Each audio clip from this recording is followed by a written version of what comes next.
Bismillahirrahmanirrahim. Good morning, good afternoon, and good evening for all participants, wherever you are, and thank you for joining today's webinar. Today, we're talking about innovative infrastructure financing to unlock regional integration and connectivity. This webinar is part of a series of webinars and side events organized on the sideline of the Islamic Development Bank 2021 annual meeting, scheduled from 1st to 4th of September in Tashkent, Uzbekistan. My name is Ibrahim Shukri. I am the Islamic Development Bank Regional Head for Central Asia based in Almaty, Kazakhstan, and I'm honored to facilitate today's event. Second, please. Participants who are joining via Zoom can use our one of four languages by selecting from the interpreter button. They can also send questions anytime, which we will collect and address at the end of the session. So basically you have Arabic, French, Russian, and English language where you can select from.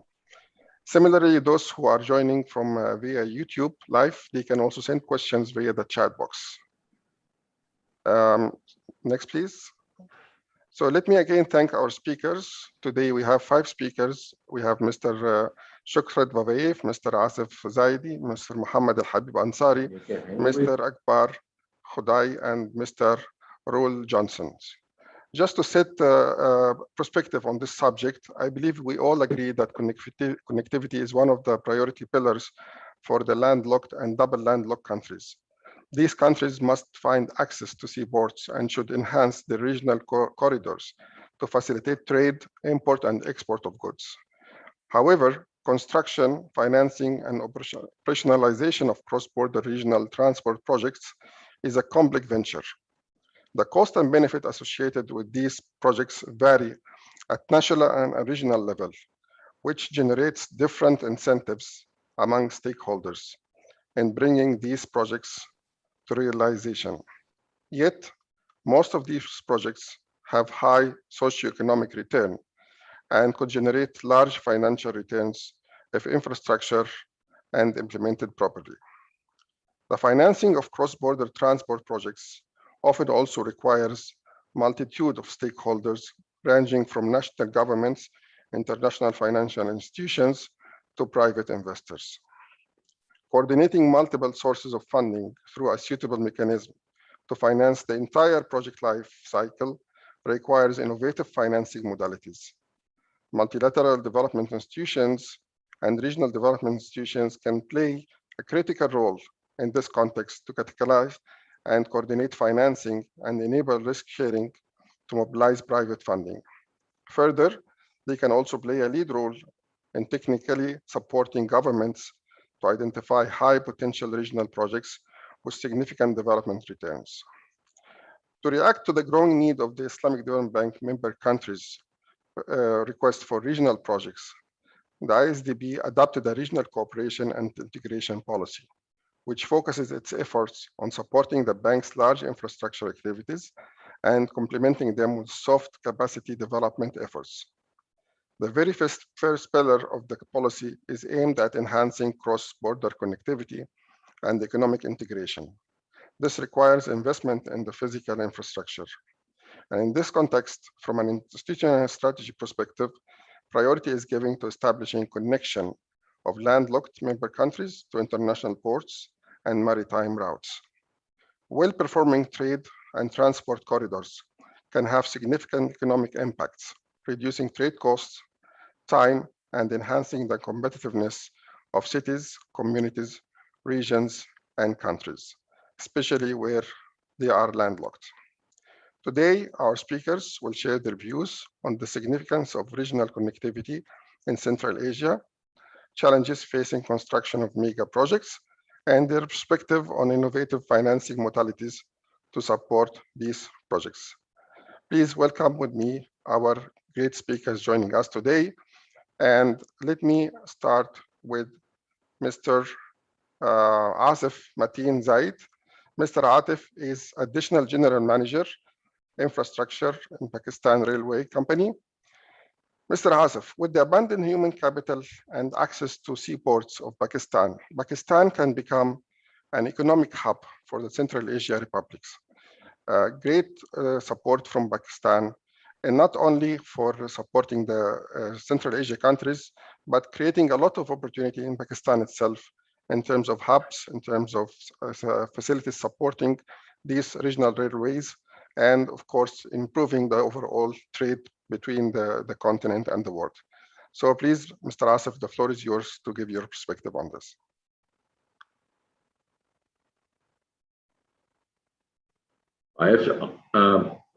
Mr. Ibrahim, I have to start from my presentation or to just to introduce myself? Please start with the presentation. What? You can start with the presentation. Okay, right now. Next.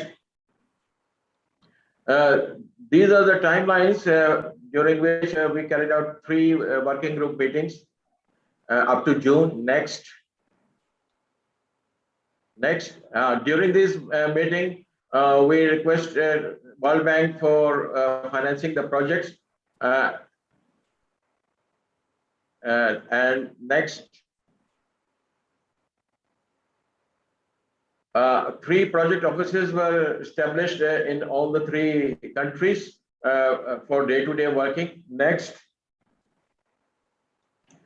The project offices during the 3 meetings discussed regarding the basic modalities of financing, expeditionary mission, and in one of the meetings, 6 routes were proposed from the government of Afghanistan, out of which 4 were finalized, and later on it is converted into 2. Next.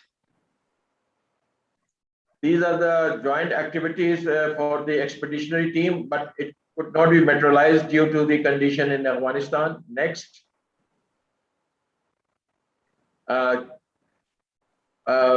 Bank was requested to grant funds for the expeditionary team, but they did not agree. Next. And moreover, Afghanistan government was also reluctant to give guarantees against the securities during June. Next.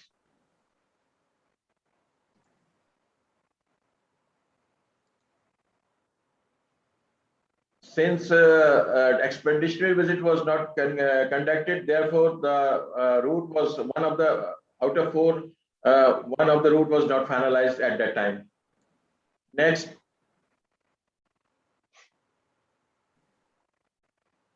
Once the route is finalized, then a pre-feasibility or we go for a feasibility study that has to be discussed. Next. These are the 6 routes.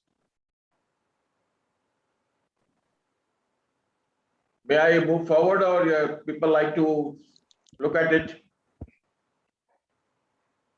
You can maybe explain to us the instead of going into the routes, the purpose of these projects, these mega projects, connectivity projects, from the perspective of Pakistan. How do you see the importance of this regional connectivity from your side? Okay, Mr. Ibrahim. Actually, Pakistan is a trade corridor. We have 2 regional connectivity with Afghanistan, one at Torkham and one at Chaman. At Chaman, we already carried out a feasibility study up to Kandahar for laying of railway track, but that could not be materialized due to non-cooperation by the Afghan side. And that study was carried out during the year 2005.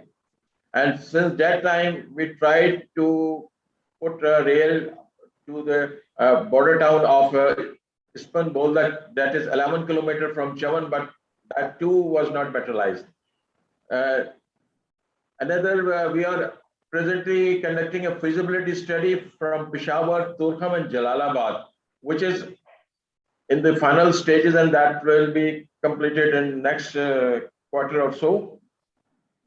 We also have carried out a feasibility study after the Gwadar port establishment to connect it with the region, and feasibility study has been completed also. Moreover, the out of the 11 routes of CAREC, 2 route passes through Pakistan, and the initiative of Pakistan is to help regional states to get better transport connectivity to improve economic growth and trade. And one more thing, Pakistan ports are the shortest route to sea for Afghanistan and Central Asian countries. Okay, this is very good. Thank you very much, Mr. Asif. And we'll get back to you basically on the issue of the cost elements, but let me switch now to Mr. Muhammad Al-Habib. Mr. Muhammad Habib is the manager of alternative finance departments in the Islamic Development Bank. And Brother Habib, as you know, we have 57 member countries. Many of them are developing or underdeveloped countries in terms, especially with terms of connectivity and regional infrastructure projects. This requires billions of dollars for financing. And our role is to support these countries. So please share with us what is the bank doing and what modalities the bank are innovating in order to support in this aspect. Bismillah ar-Rahim. Thank you very much, Brother Ibrahim, for the question, and thanks to all the guests and to the speakers. Definitely, I will be sharing actually a couple of slides on the topic. So if you allow me, I will start sharing my screen. I think I need the IT colleagues to, okay, so now I can share it. Oops. Can you see my screen? I'll put myself on presentation mode. Yeah, it's visible. Can I get confirmation, please? Yes, yes. Okay, great. So very quickly, yeah. So very quickly, maybe some context on where the topic of today, how it locates inside of the overall IDB activities. So we're talking today about cross-border infrastructure projects, which are a subset of infrastructure projects, SDG 9, and that is within the whole SDG framework. So the IDB has actually a development finance strategy for all of the SDGs. So that's part and parcel of what we're doing. And then specifically for infrastructure, we have some particular strategies that you mentioned. So we have, for example, RISE, which is going to be the topic of the presentation, but we have also pooled co-financing facilities and infrastructure investment funds. So today we will be focusing basically on the cross-border infrastructure project, and then the RISE tool as a way of implementing the IDB. So maybe a very quick word on the IDB development finance strategy. So not going to spend too much time on it, but just again to give some context to the guests. So we have 3 guiding principles for our strategy. The first one is on public finance, and as you know, a lot of countries have constrained fiscal spaces. Debt sustainability is a big issue. So we really, as IDB, we want to be useful to our countries by using sovereign financing only when needed. So it should not be the default option as it used to be for IDB. So the second pillar or guiding principle is the usage of private finance. This is again something that we will not do in the past as IDB. And I think I would speak for all other NDBs. It was an activity that is a lot smaller than the sovereign activity. So the guiding principle again for private finance is to catalyze domestic and international investors to participate in the SDG financing.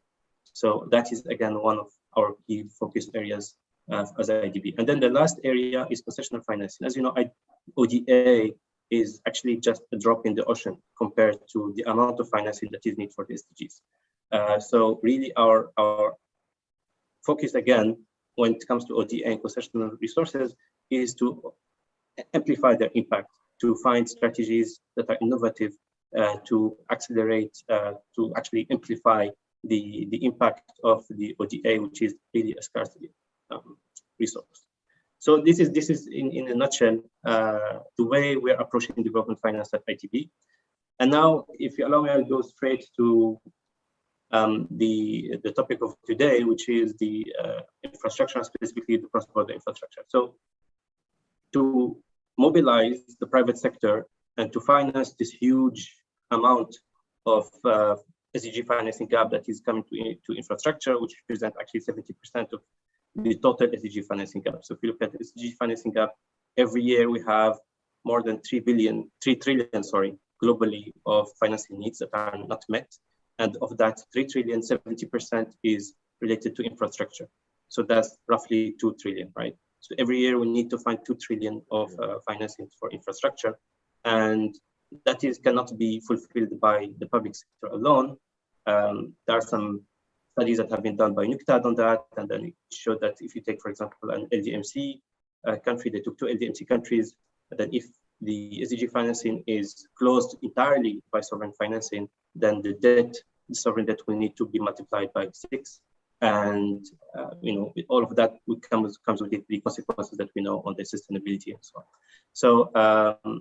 So that's why the focus on the private sector for infrastructure is crucial. Unfortunately, not a lot of progress have been made in mobilization of private sector into infrastructure, especially on the SDGs, as it was planned or announced in the Addis Ababa announcements. But anyway, so here I'm just summarizing very quickly some of the bottlenecks that are preventing the private sector from participating. So our countries, as you know, there's not a huge experience in PPPs. Framework is not there. There are also some aspects that are not related to our countries that are coming from the investor side. So the investors are not familiar with our countries, or they lack the mandate to participate in our countries. In a lot of cases, they are over-conservative to the risks that are involved in the infrastructure. And there are some studies that have been done by, I think it was Moody's and other rating agencies, that show the difference between the implied, which is the price that is paid on infrastructure, and then the realized risks. And then they showed actually that there is a big disconnect between the risks that are estimated and hence paid for by our countries, and then the risks that actually realized. So all of these are factors that are preventing the private sector to participate, and our model tries to resolve them more or less in a systematic way and put in place the mechanisms to alleviate these issues. So without further ado, so introducing the RISE model. So as I said, we set the contract now. So what is this RISE that we're talking about? So the RISE is actually a financing framework that targets projects that have high bankability probability. Right? So that's the context, that's the contour of the intervention. It is actually a joint venture between IDB and member countries.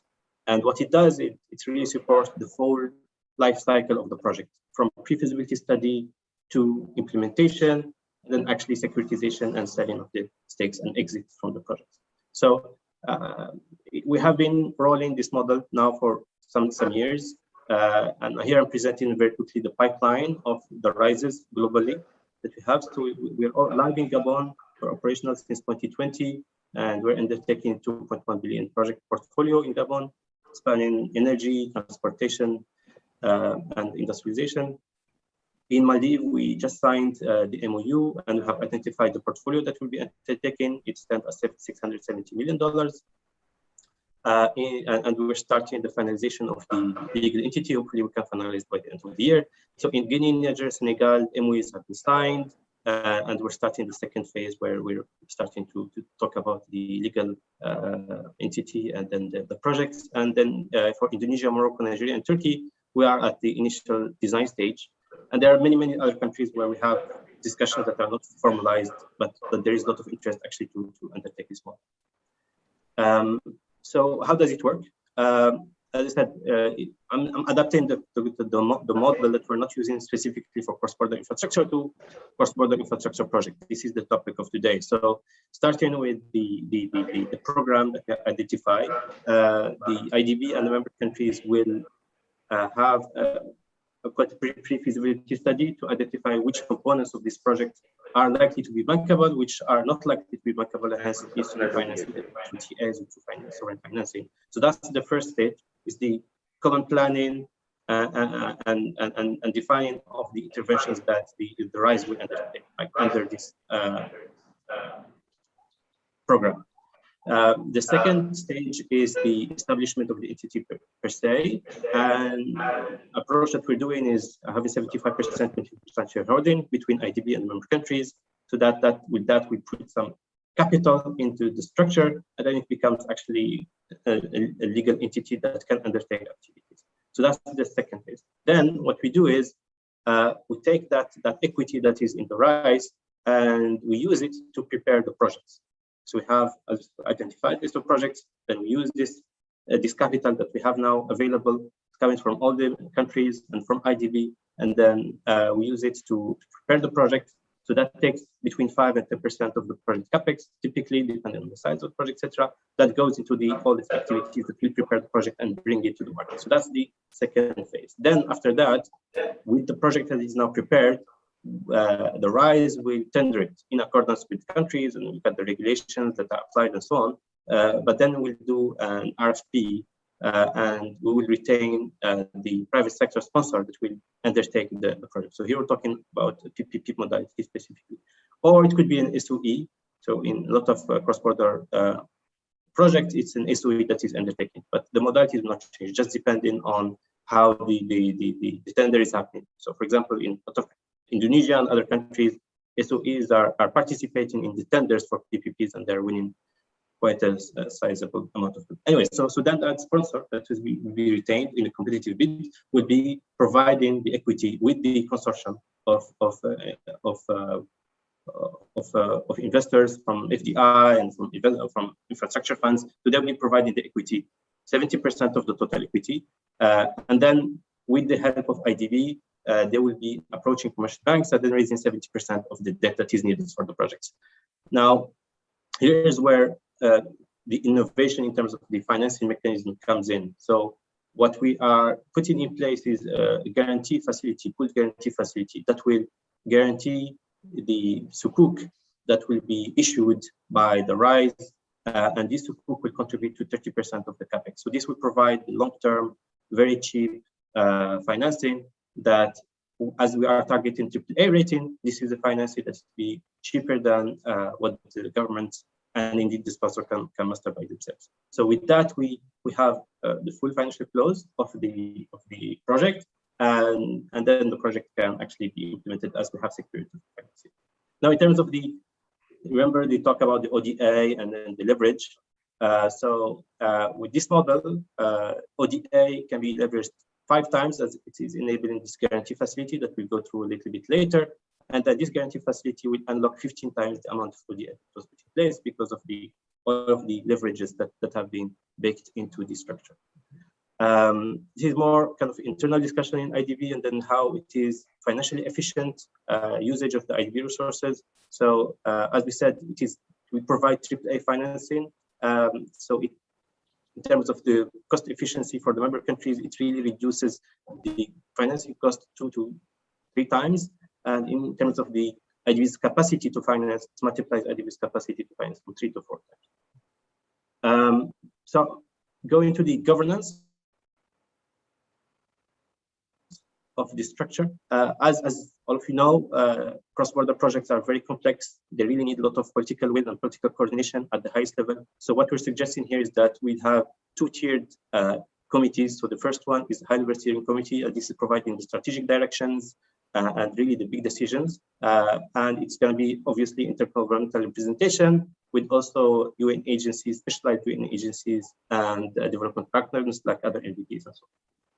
So then under that, there is the there's the oversight body, and that's the operational executive board, and that is deciding on the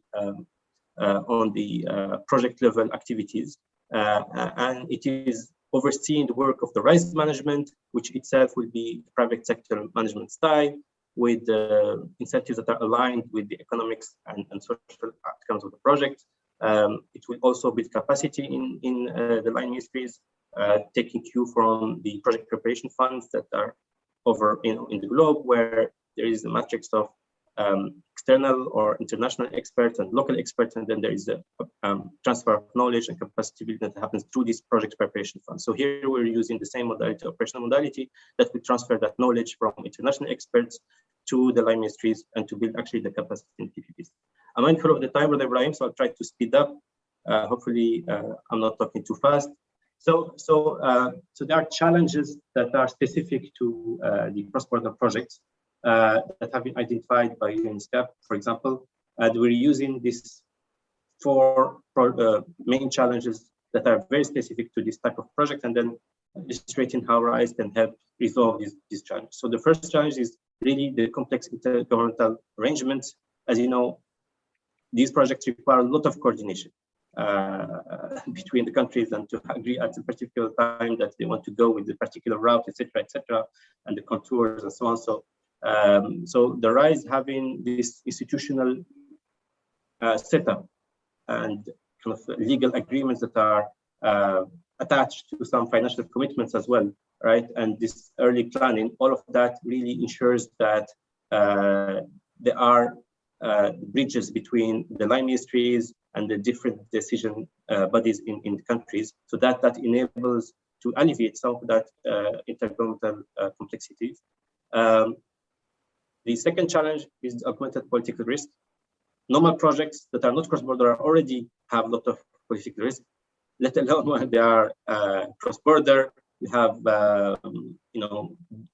agendas that might change from one country to the other, and then that really amplifies the amount of political risk that the project has. So it is one of the biggest risks that really will put off the investors to participate. So again, here what we're doing is by having this clear institution, an entity that has a clear program, clear projects, clear KPIs and staffing and so on, we're really securing the upfront political support to the project from all the stakeholders. It's not only political, it's also financial. So, and then there is the coverage, the political risk coverage that IDB group, for example, ISA can provide to enhance this aspect, and also the de-risking instruments that we talked about, and that we'll go through a little bit later, that also reinforces the governance between the different countries. So the other challenge is the disparate policy and regulatory environments. And one of the aspects that I didn't want to go through too much because I thought my colleagues will cover, and I just wanted to focus on the financial side, is really the upstream capacity building in the regulatory framework, and to enable some type of convergence on the standards. For example, I'm talking about like railway, so the tariff approach, standardization between the two sides of the border, etc., etc. So all of that is again something that can be undertook by this entity, having all the operational mechanisms in place to ensure coordination. They can also undertake some type of standardization of the PPP framework and the contractual arrangement. There's also the possibility that contracts can be signed under international law, given that this entity will be like an MDB, so it's not subject to particular corporate law. And if you have enough political will, then this can be also achieved, and that really can take away a lot of complexities that are related to the participation of the private sector.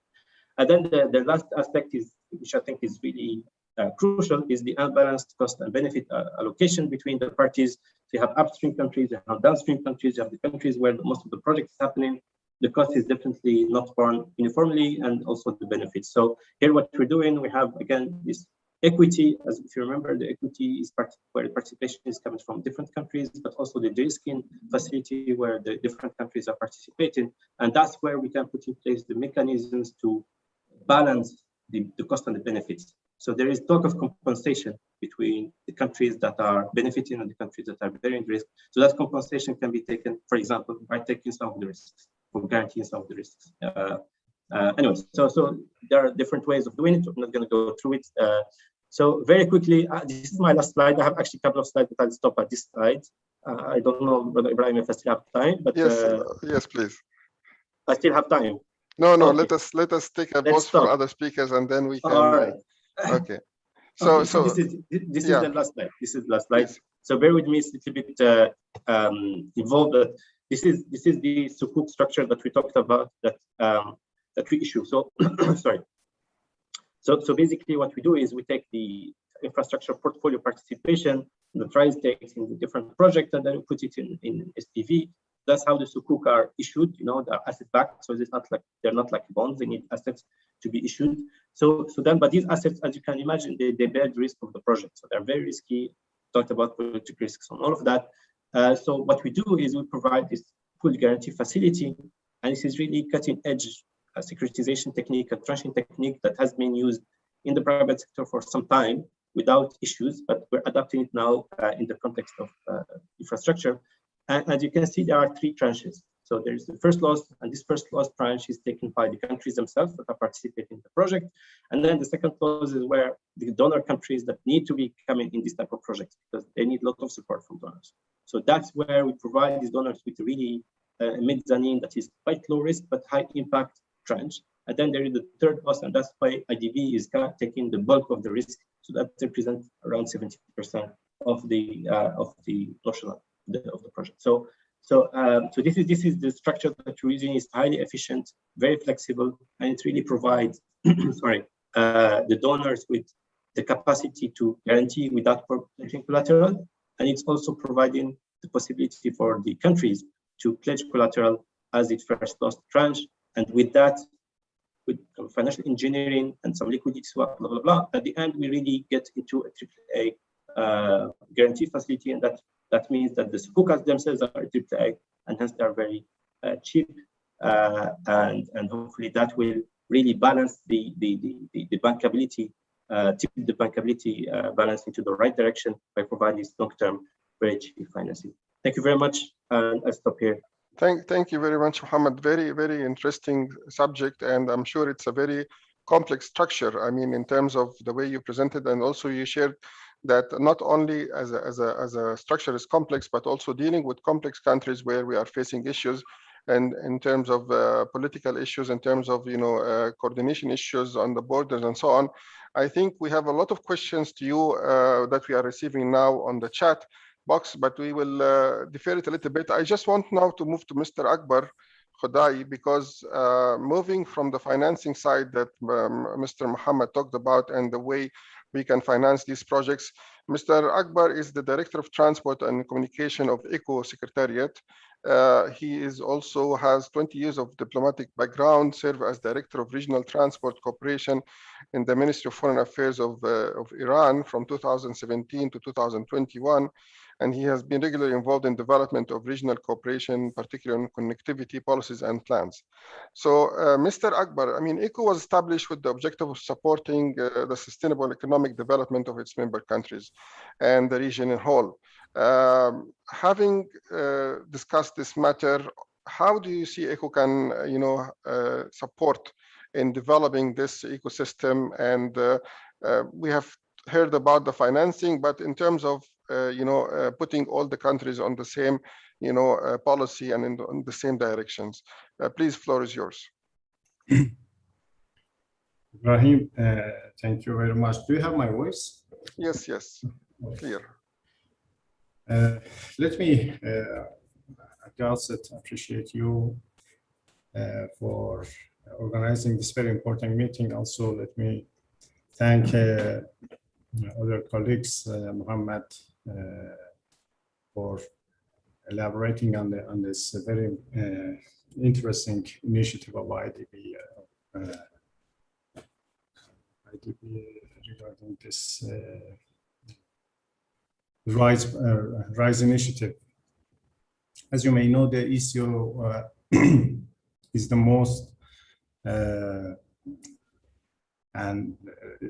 most experienced, as well as institutionalized organization, having the mandate of connecting, promoting connection and connectivity in the region, particularly for the landlocked countries. For this purpose, the ECO has set up decision-making bodies and frameworks. Within this framework, we have developed legal as well as technical procedures for promoting connectivity in the region. As you may know, the Transit Transport Framework Agreement is the legal framework for promotion of connectivity in the region, to which 8 out of 10 member states have so far exceeded, and two others are in the pipeline to exceed. For implementation of this legal framework of TTFA, we have conducted a few studies with the help of IDB and some other international organizations. One of the most important projects which we have implemented is the ECO railway and road network development plans, through which we have identified a few corridors, 5 railway corridors, as well as 7 road corridors, and the missing links of these corridors. So far, some of the missing links of the corridors have been completed through financing by the member states. And if you are still awaiting investment and development, according to the studies conducted so far, we have foreseen various sources of investment and financing for construction of the missing links, namely through national financing bodies, multilateral banks such as Asian Development Bank, ISDB, World Bank, and other international financial institutions, the EU Development Assistance Program, the Central Asia Regional Economic Cooperation, CAREC, and the Organization of Black Sea Economic Cooperation, or BSEC, private sector participation, as well as cross-border finance. As you may know, a few of our corridors are now operational, and namely, I can call the Istanbul-Almaty corridor, Bandar Abbas-Almaty corridor, that dates back to more than 10 years. Some even date back to more than 20 years. ITI corridor, Islamabad-Tehran-Istanbul corridor. As well, there's a huge investment going on in construction of the KTAI corridor, connecting China through Kyrgyz Republic, Tajikistan, Afghanistan, and Iran to Turkey and Europe.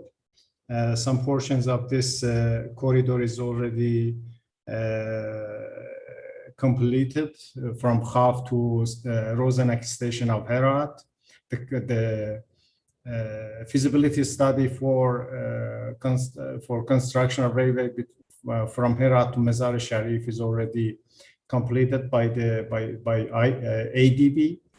Feasibility study within Tajikistan is completed by Iran, using the ODA from Iran. The feasibility study within Kyrgyz territory is supposed to be implemented by China. The very important point with regard to KTI corridor is that this corridor is decided to be constructed using the standard railway gauge that connects China with directly to Europe through Afghanistan, and using the standard European rail. Here in this railway, there is no need for bougie change, and the route will be a smooth one comparing to other parallel routes on different directions. Let me also elaborate that ECO has also a financial arm, Eco Trade and Development Bank, which is mandated for financing development of infrastructure in the region. So far, if you infrastructure development projects have been financed by the Eco TDB, and this bank is ready to cooperate with the international financial institutions like IDB and other banks for implementing their projects. Let me also elaborate a bit about the contribution that ECO may offer to the RISE projects. Let me appreciate once more Mohammed for elaborating the RISE project. As far as I understand, there is some capacity for involving international, regional, international organizations like ECO. The ECO may help gain political will, regional political will for the implementation of the regional projects of regional importance, as well as the ECO can provide priority projects of regional importance for the RISE projects. As I already said, we have conducted with the help of IDB 2 major projects on road and railway development plans, in which a few projects are identified as having regional importance and helping particularly the Central Asian countries to the open market and high seas. The ECO also can use its convening power for promoting the RISE initiative in the region. As you may know, 10 member states regularly meet within the ECO framework to discuss various projects and plans. We also occasionally convene transport ministers and finance ministers meeting here in the ECO that they may also consider this RISE initiative in their meetings.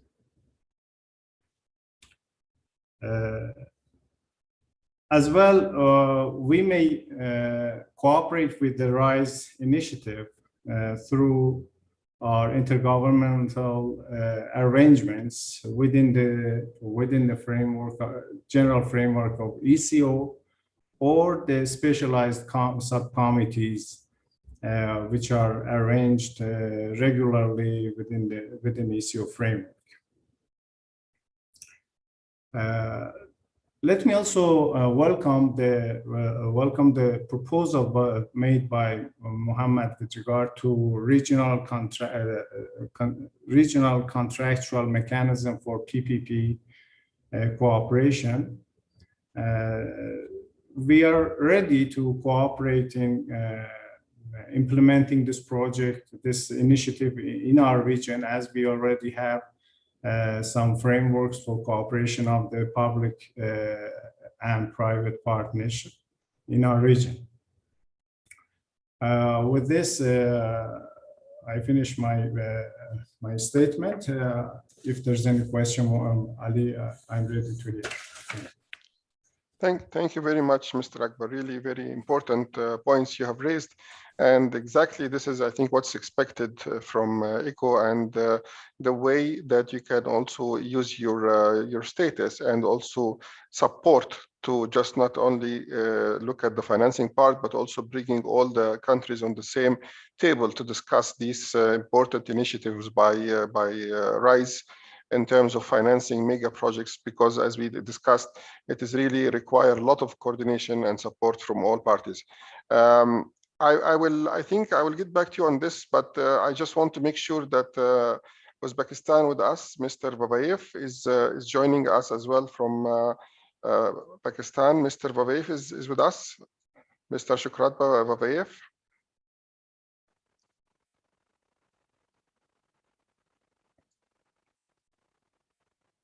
So Mr. Babayev we are waiting for him. So maybe we can then move to UNECE. And we have from UNECE, we have Mr. Roel Johnsons. Mr. Roel Johnson currently serves as Secretary to the Working Party of Transport Trends and Economics at the United Nations Economic Commission for Europe. He is a member of the Transport Facilitation Section, where he is also responsible for the development and implementation of projects related to Euro-Asian transport, trade, and logistics. He manages the recently founded International Transport Infrastructure Observatory, ITIO, which has been established in close cooperation with the Islamic Development Bank. Mr. Roel has over 15 years of working experience on trade, transport, and economic governance issues in the Central Asia, South Caucasians, and Eastern Europe regions. Floor is yours, Mr. Roel. Thank you very much, Mr. Shukri. Good morning, good afternoon, ladies and gentlemen, excellencies. It is a pleasure to be addressing you from Europe, from the UNECE, and to participate, in this very timely and interesting event.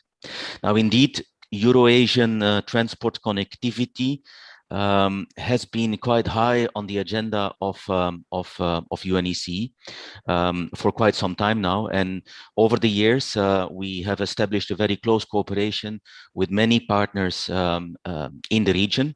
Islamic Development Bank has become quite a close counterpart and partner for us, but also other speakers in this panel, such as the ECO Secretariat in Tehran, have become close partners. There is a lot that we have done together, and it is a pleasure for me, to be able to present to you one of the fruits of this cooperation, which is the recently established and now operational International Transport Infrastructure Observatory. So may I ask you to please put my presentation on the screen? That would be nice. Thank you.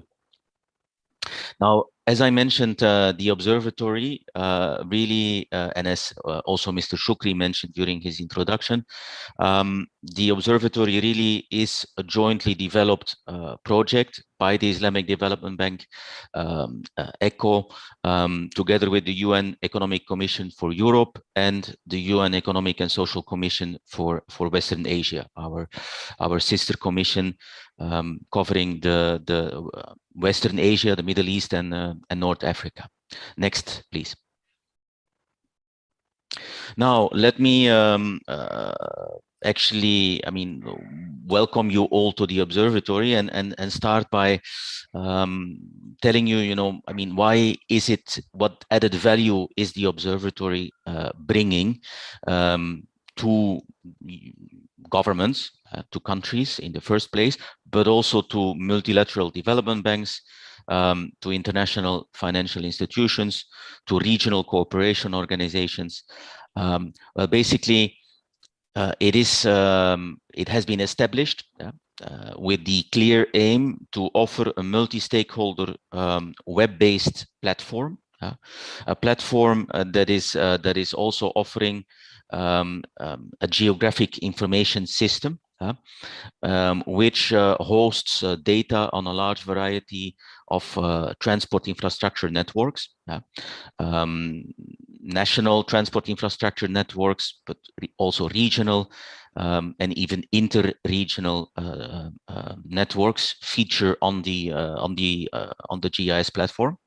And it also includes nodes across different modes of transport, including road, rail, inland waterways, ports, airports, intermodal terminals, logistics centers, and border crossing points. So there is a vast amount of data available in this GIS environment. The advantage of a GIS environment is that you can visualize things, and very often this brings a lot of added value. Visualization can really be a powerful tool. So next slide, please. Now, when you are a government or when you are an international financial institution, why would you be using the observatory? And basically, again, together with our partners, what we really paid a lot of attention to is that it meets the needs of our anticipated audience. So we believe that the observatory responds very clearly to the needs of governments to have a trusted platform where they can visualize their existing transport networks and submit for financing purposes their new transport infrastructure projects. At the same time, it also meets the needs of multilateral development banks, such as the ISDB, to be able to access in a confidential environment information about countries' transport infrastructure data and projects. So in that sense, it really brings together in a very user-friendly way demand for funding from the side of the governments and supply. It allows multilateral development banks to identify projects that meet their criteria and that can thus deserve to be funded potentially. Now, another important dimension, and it has already been brought up by several of the previous speakers, is the need for cooperation among the various regional initiatives, that are active in the region. A lot is going on now. When you want to have good and bankable regional projects, it is important,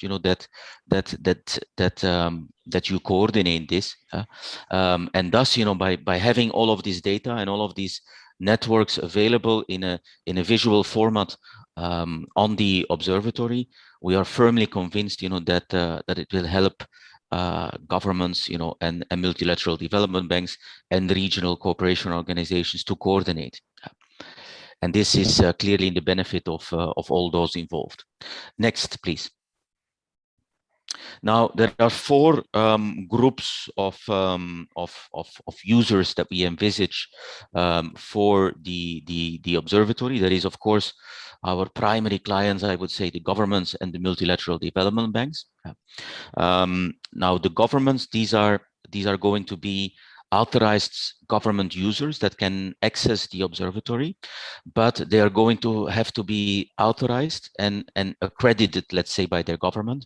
So in the sense that we will need to receive a letter from, let's say, a Ministry of Transport or a Ministry of Public Works or a Ministry of Infrastructure Development, an investment agency that is going to say, look, we would like to designate this particular person to be working on the observatory, for our government, to be amending and editing the data on our networks that is available on the platform, to be uploading project proposals, and so on and so forth.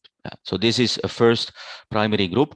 And then, of course, also multilateral development banks, as I already mentioned, will get access. And here also we aim at having a limited number of accredited national focal points, for each IFI.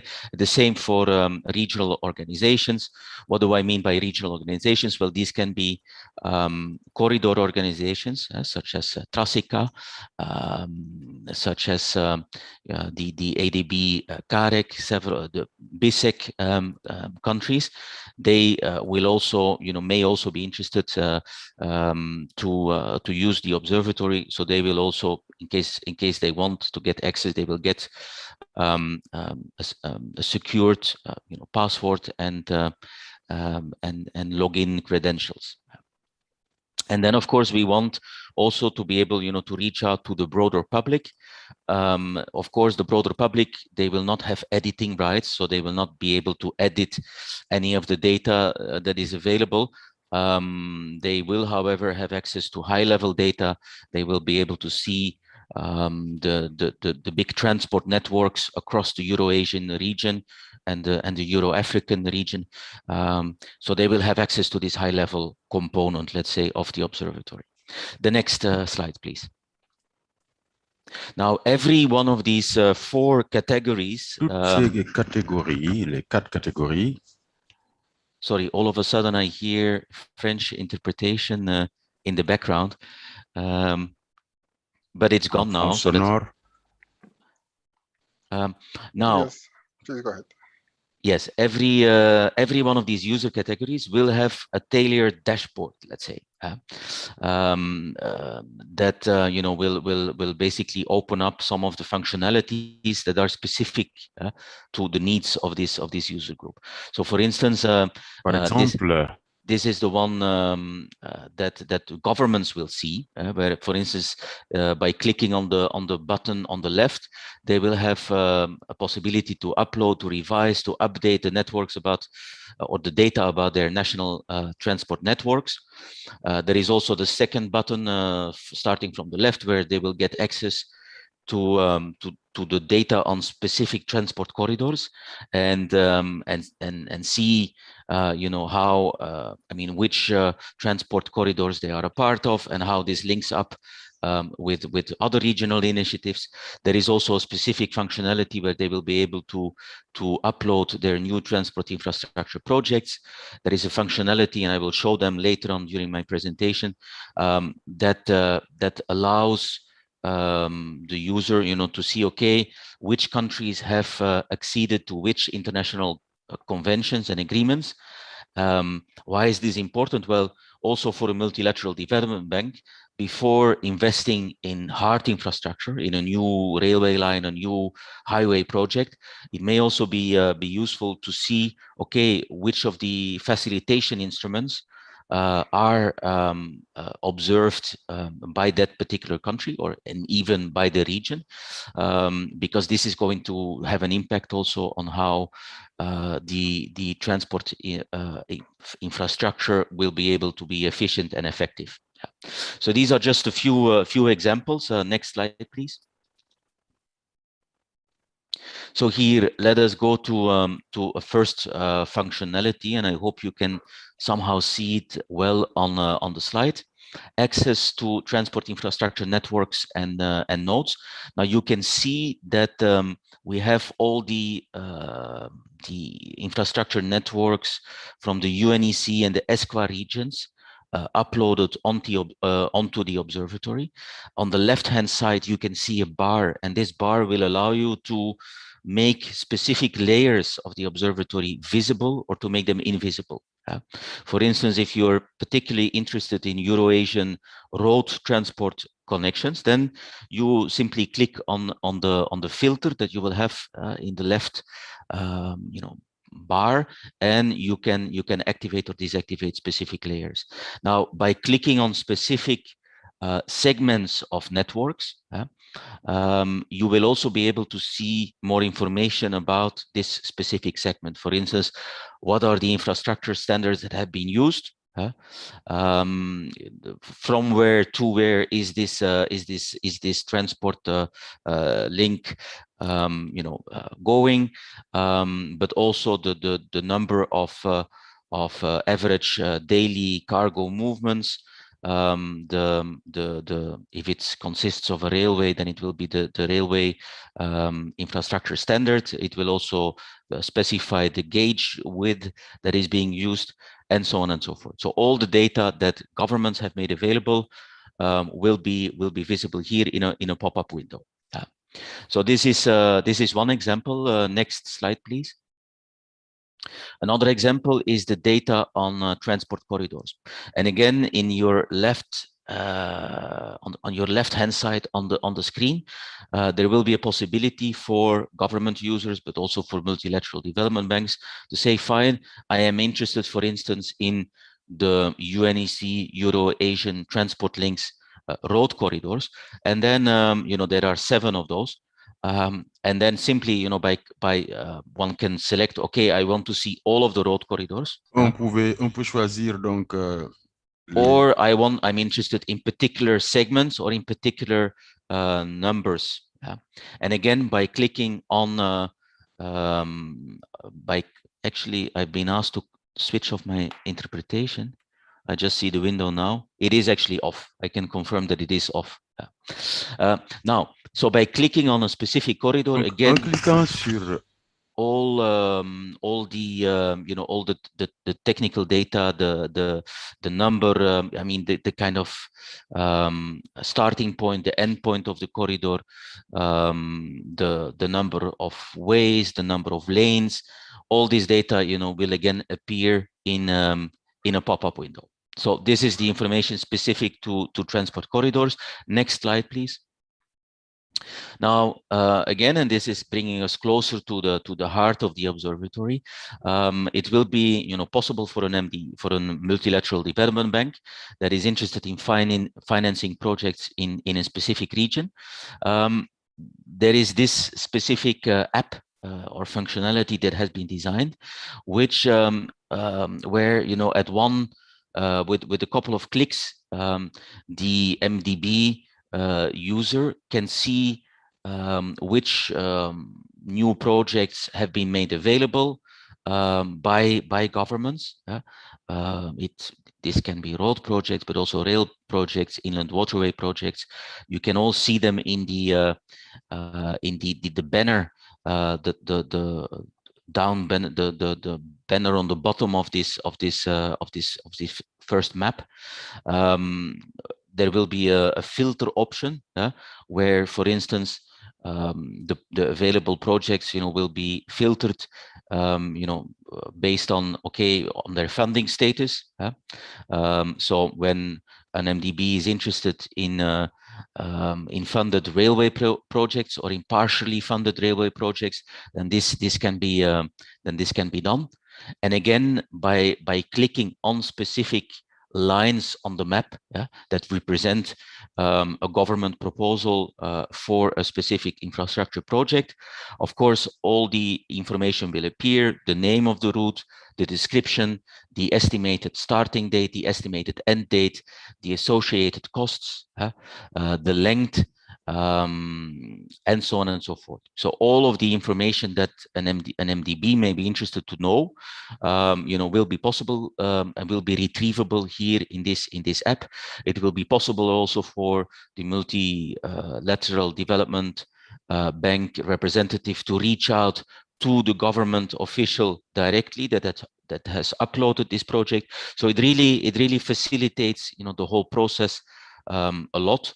And in addition, of course, to national projects, en plus des projets nationaux, the observatory will also be able to host regional projects. In other words, projects that have been developed by several governments, not just by one, but that are regional or sub-regional, and these will also be visible here. Next slide, please. And then for governments, of course, there is the functionality, which is a very important one, that makes it possible for them, to upload their new projects in need of funding. So there are two possibilities basically. Either they will be able to directly draw on the map, specific lines, let's say, that represent specific projects that they want to establish. They will have to work with the geocoded data with coordinates, that allows them to draw a line from a specific starting point. Let us say the city of Jeddah all the way to Riyadh in case there would be a need for a new transport infrastructure connection. Yeah. So this is one way, either directly by drawing lines in geocoded using geocoded data. Secondly, there is also another possibility, which would give them access to a questionnaire where they would be asked, to fill out information, the route name, the description, and also a number of elements that they would have considered, during their pre-feasibility study. What will be the anticipated, or what are the anticipated cargo volumes what are the economic benefits that this new railway line is going to bring? What will be the anticipated number of daily cargo movements on this particular line? What are the estimated costs? And so on and so forth. So these are the two options that governments, will have at their disposal when they want to put online one of their projects. Next slide, please. Now, another quite an interesting functionality. Mr. Roll 5 minutes, please. Yes, I will. I'm actually about to wrap up. This is almost my last slide. So another interesting, functionality that we will have on the observatory is for a government or for a multilateral development bank that wants to invest in new infrastructure. It will be possible to by combining this data with climate data and with weather related data that has been provided to us by the World Meteorological Organization, we can identify hotspots. Yeah. So in other words, when a country or a government wants to build a new railway line on its territory, it will be able by inputting this data into the observatory, by combining it with the weather data that we have, if we have it, right? Because at this stage we only have it for the Euro-Asian region, not beyond that, and for Canada. Yeah, and then like the system will generate hotspots. In other words, areas that are, let's say, that can be affected by floodings will pop up, will show. And this is important information, because if you want to build a new highway or a railway in an area that will be flooded, you may need to take the necessary technical measures, to prevent that this infrastructure will be damaged, or you may even decide, to relocate your project. So again, also for this kind of risk assessment, the observatory will be used. Next slide, please. And then also, I already mentioned this up front, we have all the data of countries that have ratified, that have acceded to specific UN legal instruments. So again, if a government or this is particularly also for development banks, before you invest in an infrastructure project, you may want to see what the ratification rate is of legal facilitation instruments in that particular country and in its sub-region, because this is going to have an impact on the effectiveness of the infrastructure project that you will be investing in.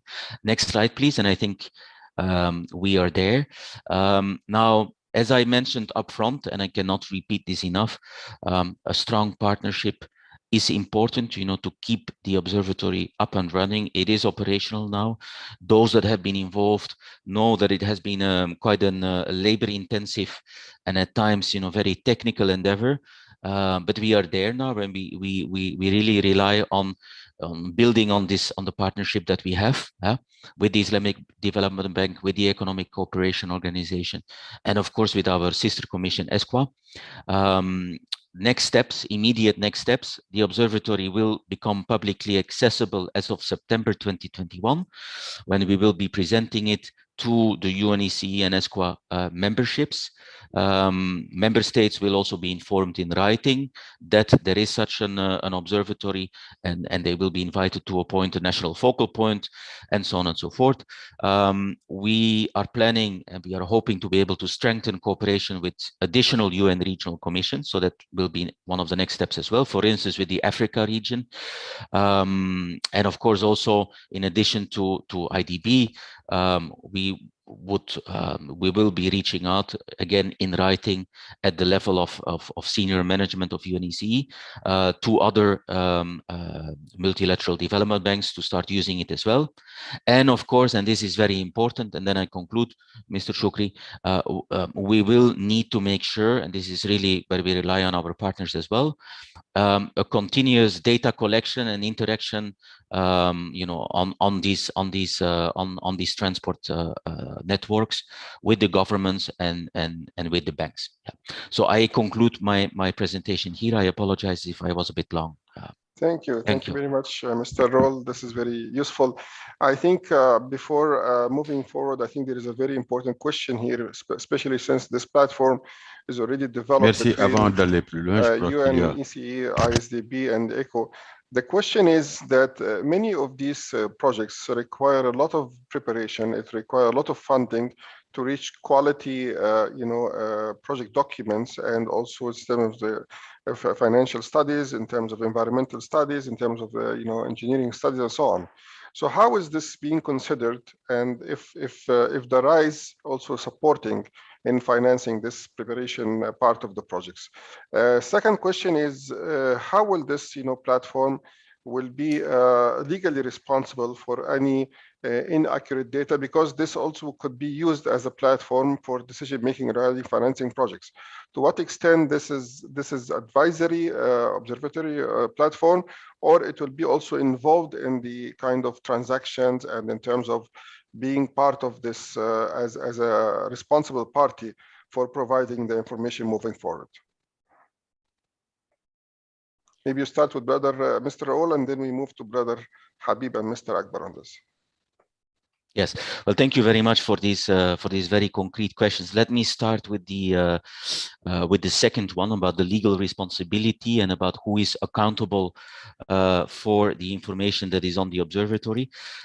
One, I should say that the main, and that is why really we will pay a lot of attention to the accreditation process.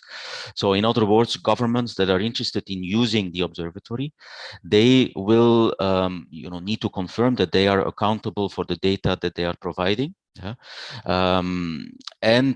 So this is the first thing, and there will also be a disclaimer that pops up the moment a government user is uploading additional data or editing existing data, and this is a first filter, let's say. Then we as UNECE, being the ones that are and that will be administering the observatory, we will provide an additional filter, let's say, where whenever there is additional data uploaded, before it becomes publicly available and publicly visible, there will be, let's say, a quality check from our side, because we are well aware that technical mistakes may happen when uploading this kind of information. So there will be this quality check filter from our side.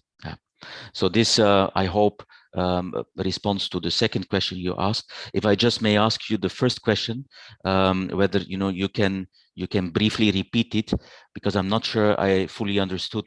I was talking about the to reach this point of listing these projects in the platform.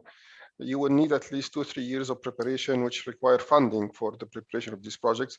In many situations, there are projects on the pipeline of different countries, but it did not reach to the point of being a bankable projects. It required much more enhancement in terms of studies, in terms of analysis, in order to reach this point of putting it on the platform.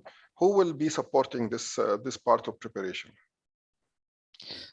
Yes, you're absolutely right. I mean, this is it is a time-consuming effort. Now, at this stage, the way we do it is we accommodate projects that are ready to be presented. Okay. Now, we had a lot of discussions, and those among your colleagues, that have been involved with us know about these discussions. That maybe later on, but this would require even more time.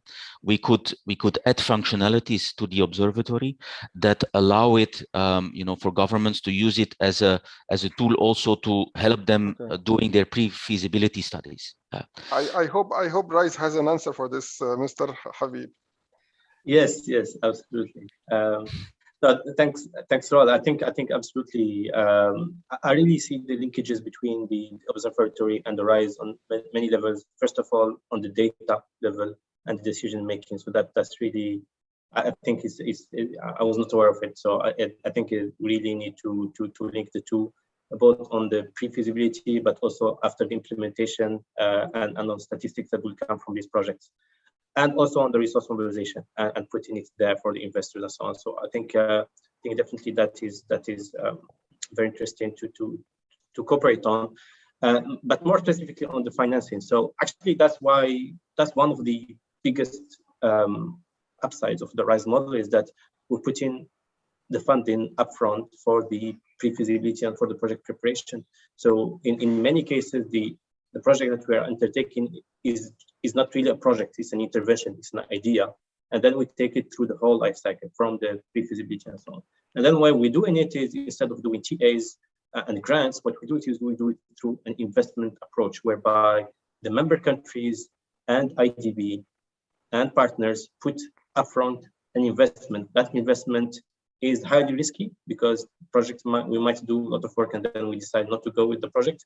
But then that money is put in on the table in the beginning, and IDB can finance actually the participation of the member countries. So IDB intervenes in two ways. The first is putting the equity in this RISE, and then also financing the equity of the countries. With that, we put together this kind of equity for the RISE that has the sole role of preparing the projects and bringing it to a stage where we can bring in the private sector.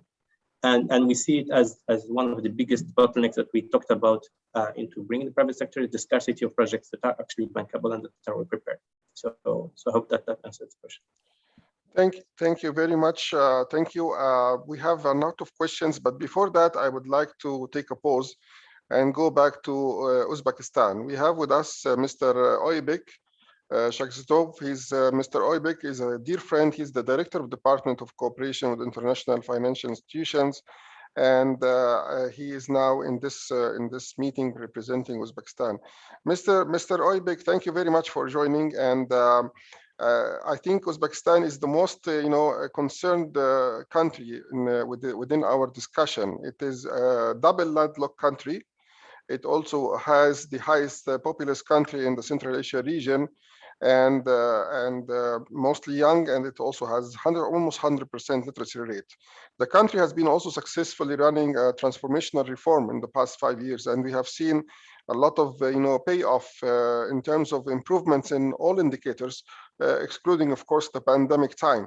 But yet connectivity for Uzbekistan is very important to neighboring countries and to seaports.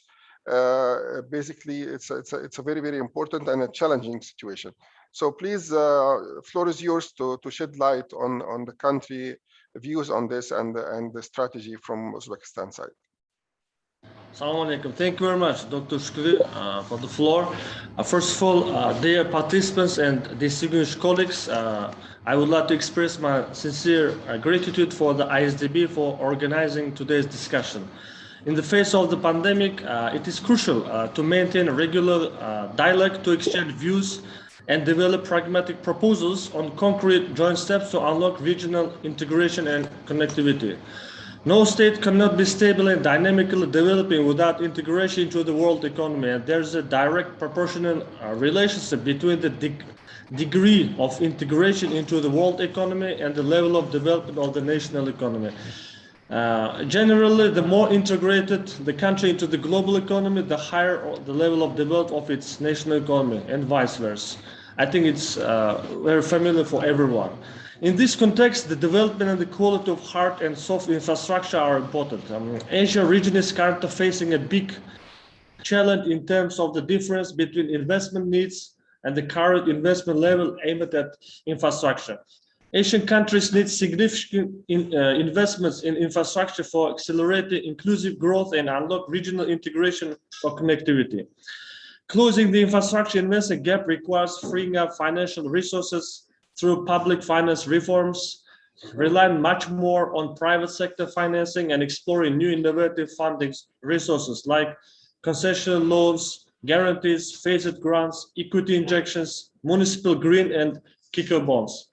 Dear participants, the discrepancy between investment needs and the current level of investment requires the adoption of urgent and effective measures, not only at the national, but also at the regional and international levels. We must organize the world's MDB capabilities and resources in a new way to close investment gaps and achieve greater and more lasting development impact. The MDBs are uniquely positioned as multipliers of development by supporting good policies, strengthening institutions, promoting innovation, taking programs to scale, and mobilizing private sector investment. There's much further potential to be unlocked by governing the system as a system rather than individual institutions. In this regard, I would like to voice the following proposals. First, MDB should mostly refocus the activities to help countries strengthen governance capacity and human capital as foundations for a stronger investment climate. Second, improving domestic tax administration and reducing leakage. Third, developing the domestic financial system, particularly by deepening local currency capital markets. Fourth, strengthening the rule of law and increasing regulatory certainty to provide confidence for long investors. Second, the key topic of the next country partnership between MDBs and the member countries should become improving the business environment of recipient countries by developing the soft infrastructure. Secondly, helping countries to de-risk their whole investment environment, besides de-risking projects. Third, MDB should move from straightforward foreign sovereign publicly financed projects towards active user blended financing, involving local and foreign investors in practically all areas of infrastructure.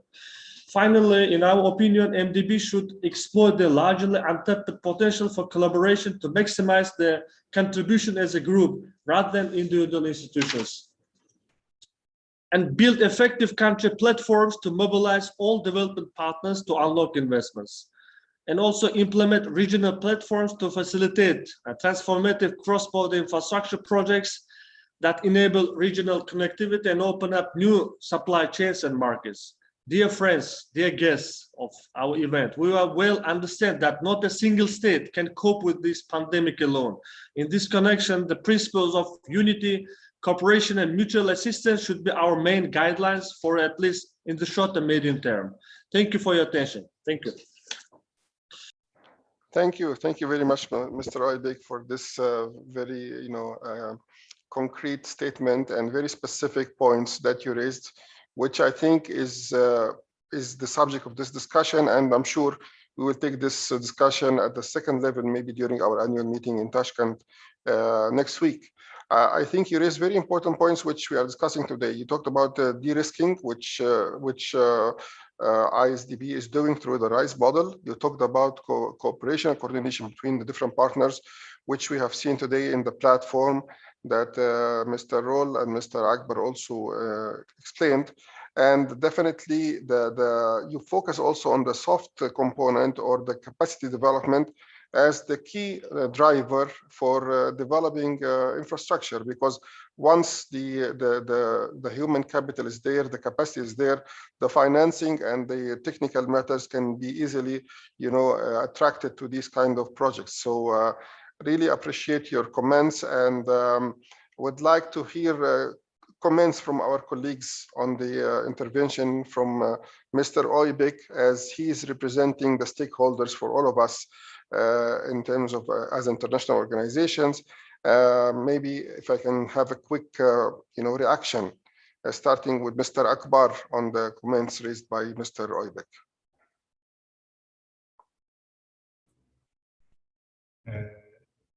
Thank you, Ibrahim.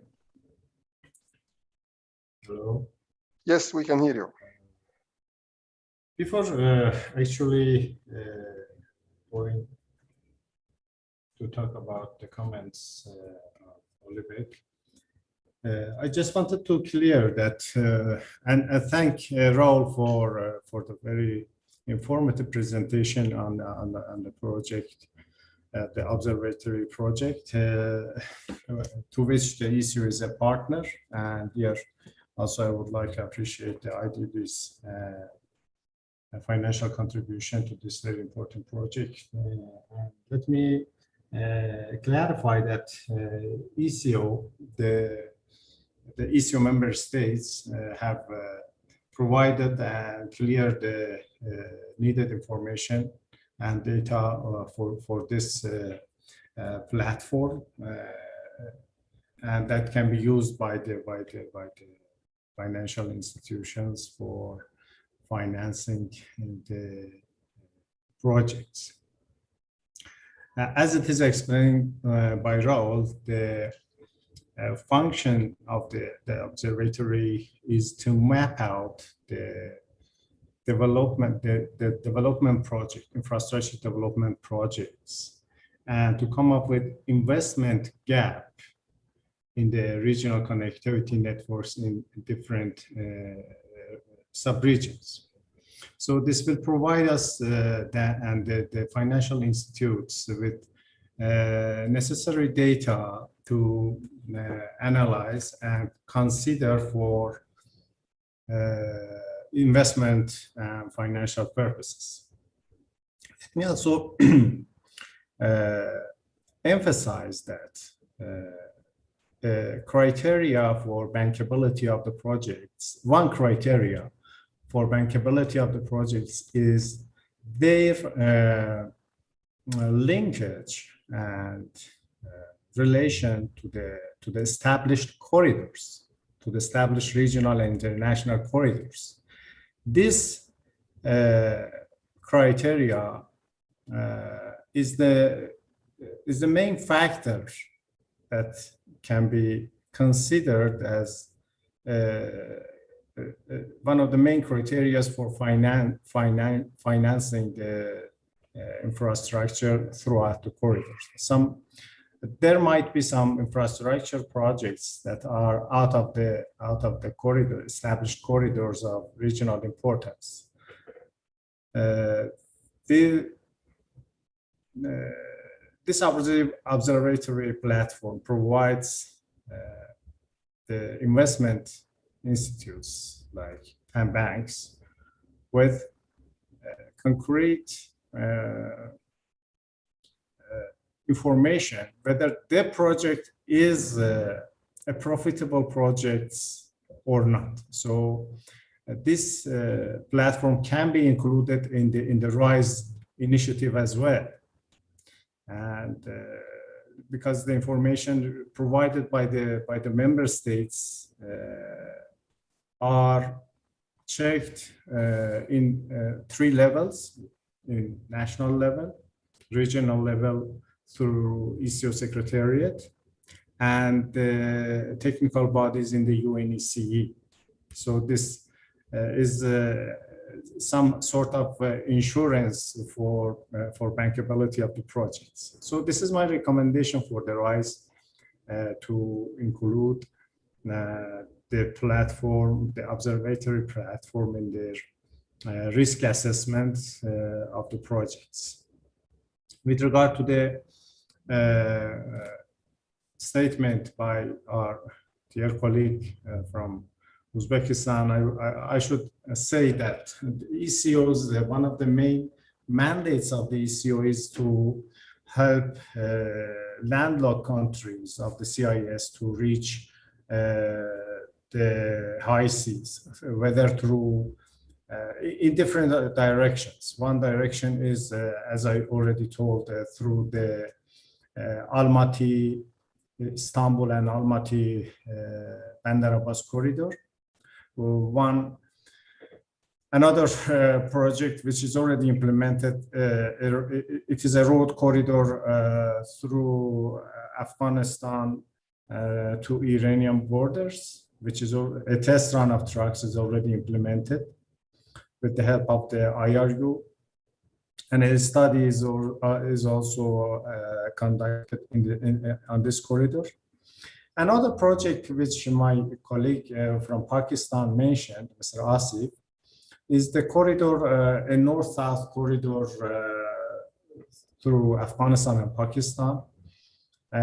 This corridor is also recommended by the transport ministers to be included in the ECO corridors as well. However, we have not received any concrete proposal with regard to the details of the project to connect Central Asian countries through Afghanistan to Pakistan. So this is there is some capacity for this to include the corridors of Pakistan to CIS countries. As I already told you, mentioned, there's a consolidated legal framework for regional connectivity cooperation, and that is the Transit Transport Framework Agreement. 8 out of 10 member states are members to this legal framework. So far, unfortunately, Uzbekistan has not acceded to this important legal vehicle. And here I would like to take this opportunity to recommend our Uzbekistani colleagues to consider acceding to this legal framework. Mr. Mohammed, am I understood? Am I clear and enough explanation with regard to the comments of Shukrat or not? Hello. Yes. Hello. Thank you very much. If there's any further question, thank you. No, thank you for your intervention and thank you for the comments. I think, the idea also was to get a quick feedback on Mr. Shukrat comments because I think we touched upon maybe before he is joining, but I wanted to give the floor for quick remarks. Brother Muhammad Habib, can you comment on the points raised, please? Yes, of course. Thank you very much, and thank you for the colleagues for their comment. And maybe before touching on the reply or the reaction to the colleagues from Pakistan, maybe acknowledging the points from Akbar. Definitely, we will consider integrating the observatory into the RISE, as we mentioned earlier, but also the cooperation and the convening power of ECHO and work on the regional regulatory framework and common legal framework. So these are elements that we need to dig a little bit into, and we need to follow up on that after the call. So and then maybe. So I think a lot of points, very valid points, and really that were raised in the intervention.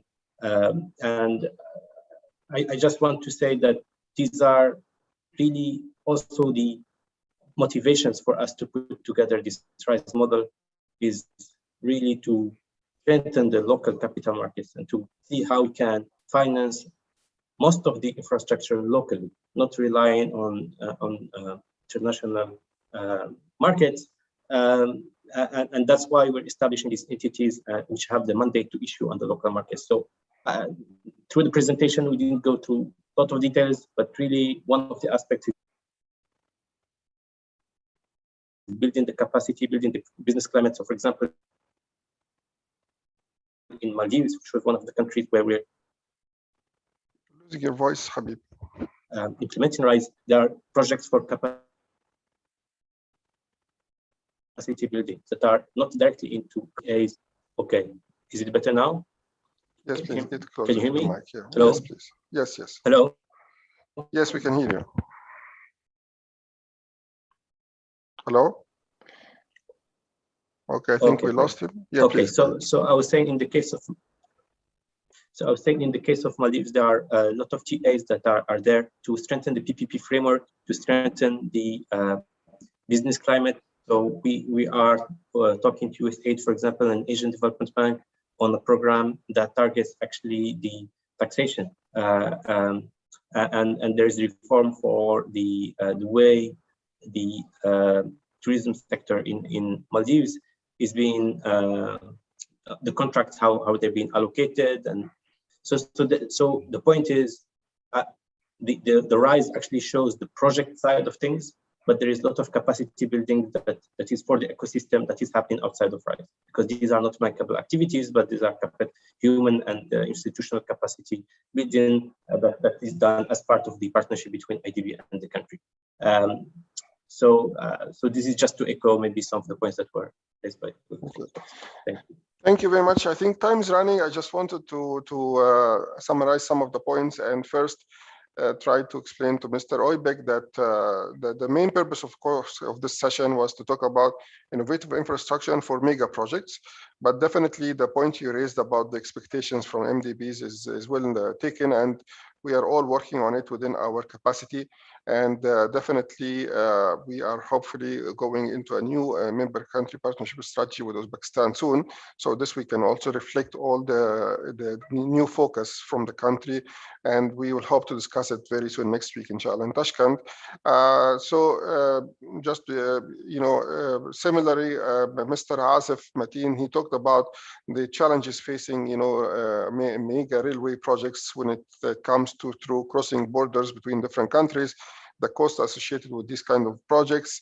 And this is then we moved about, the cooperation happening between ECO, UNECEC, and then the ICB, where we have a platform for the developing projects and also connecting this to the data verification and support from ECO in terms of developing the legal and the political, platform for this, and also RISE as a financial sustainable model from the Islamic Development Bank, which can be used to finance and unlock the financing gaps, de-risk the projects, and also bring the private sector in place. So I think it was very, very rich discussion. Inshallah, I hope to share, your presentations to colleagues who will be interested.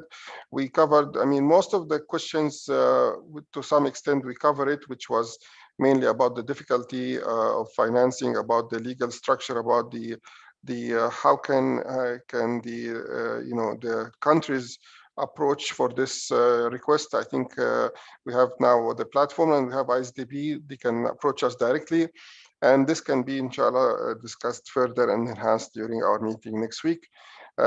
Thank you very much. If you can have a very quick remarks from each colleague just to close this session, starting with Mr. Asif. If you have quick remarks, thank you very much for your attendance.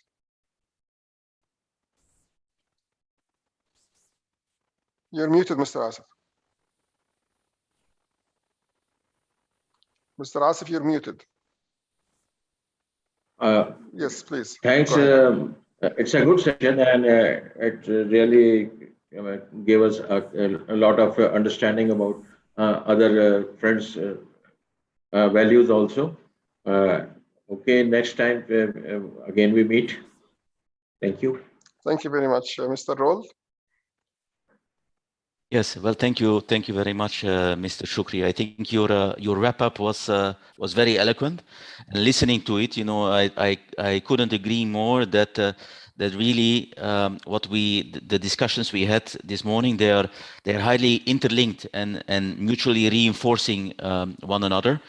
So it only, there is the International Transport Infrastructure Observatory, but you very rightly pointed into the direction, okay, but what before?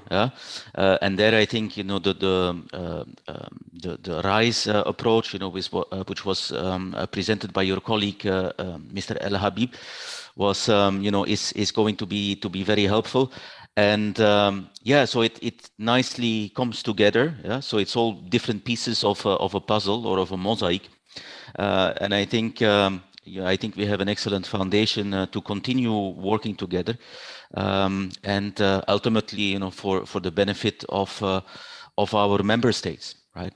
And then just very, very briefly getting back to what the Vice Minister from Uzbekistan mentioned, the issue, the need for cooperation MDBs, not to not to be looking, from only from their own perspective, but to have this broader, cooperation also with other MDBs.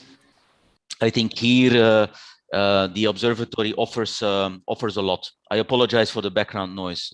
There was just some motorbikes driving by. So yes, I will leave it at this.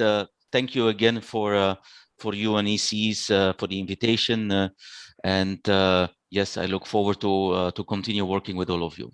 Thank you very much. Thank you, Mr. Akbar. Your closing remarks, please.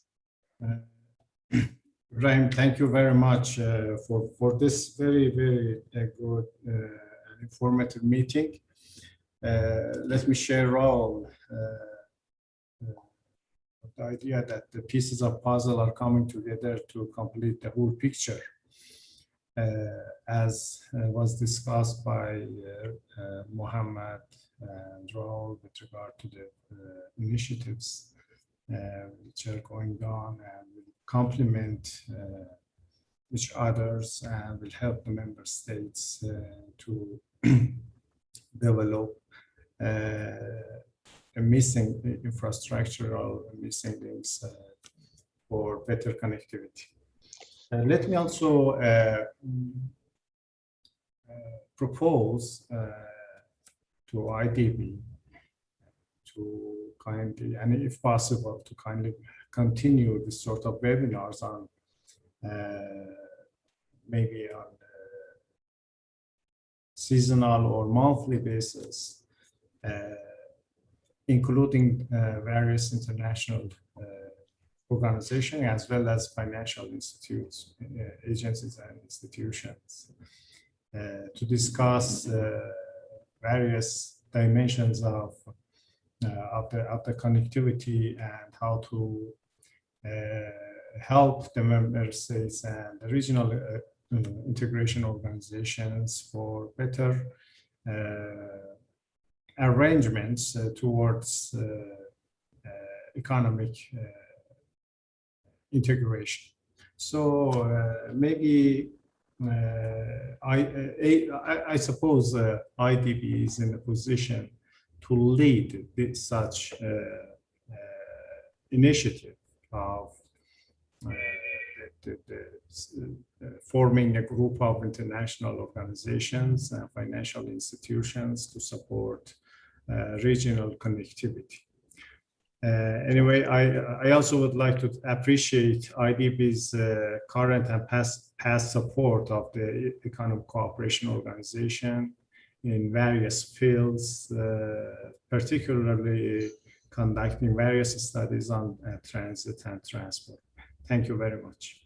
Thank you very much. And I think this is a work in progress.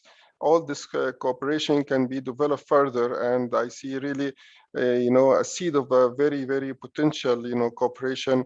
I assume, Brother Habib, you agree with me that this could be developed further, and your closing remarks would be appreciated, please. Thank you, Ibrahim. So thanks everybody for this excellent event. Really a lot of areas for further collaboration, and just to Mr. Oybek, looking forward to really picking up pace on the MCPS and really going deeper into the RISE model. I'm sure you'll like it, and really all of the points that you raised really echo with the RISE model and what it stands for. And to our colleagues, looking forward to continue the discussion, and thank you very much. Thank you. And the last remarks is our host country this year. Mr. Oybek, please appreciate if you close this meeting. And thank you for your attendance, and thank you for hosting the annual meeting, and wish you, inshallah, to see you next week. First of all, thank you very much for arranging this very wonderful, very informative event. I believe that today's insights of our colleagues, of our partners are very important, and as you mentioned it, inshallah, next week we are expecting starting our big event. This year's very wonderful event, and we hope that we will have good cooperation, and everyone will have good expectation, and the event will bring good results for everyone, and I believe that today's events insights will be good starting point for us to follow up during in the sidelines of this event, and I think that our today's very beautiful event will go to good fruition in the future. Again, I would like to express my highest gratitude for everyone, and hope to see, inshallah, in our ISDB annual meeting next week in Tashkent. Thank you very much. Thank you. Thank you very much. Thanks to all speakers and thanks to participants. Really appreciate your time, and we had more than 120 participants during Sunday, which shows the interest and the dedication to this subject. We wish to see you in future webinars, and have a good day. Thank you very much. Assalamu alaikum wa rahmatullahi wa barakatuh. Alaikum salam. Alaikum salam.